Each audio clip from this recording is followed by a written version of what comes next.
શુક્લતીર્થની જાત્રામાં નર્મદા નદીમાં નાહવા પડેલા 3 લોકો ડૂબ્યા હતા, જે પૈકી 2 લોકોના મોત નીપજ્યા હતા, જ્યારે અન્ય એકની શોધખોળ ચાલી રહી છે.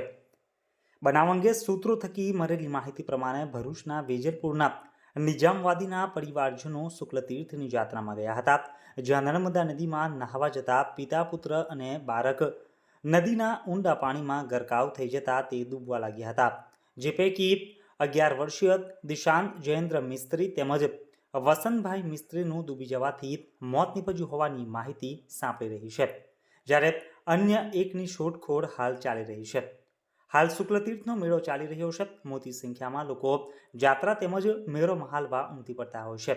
શુક્લતીર્થની જાત્રામાં દેવ દિવાળીએ ડૂબી જવાથી મોતના અહેવાલથી સિવિલ હોસ્પિટલ ખાતે મૃતકના પરિવારજનોના તોડે તોડા નજરે પડી રહ્યા છે.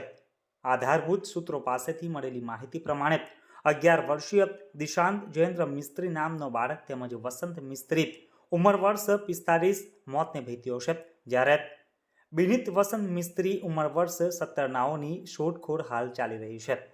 ઉલ્લેખનીય છે કે ગઈકાલે પણ સુરતનો સચિન નામનો યુવાન નદીમાં ડૂબી જતા મોતને ભેટ્યો હતો. ત્યાં ટૂંકા સમયગાળામાં જ બીજો બનાવ સામે આવતા પંથકમાં અરેરાટી વ્યાપી જવા પામી છે.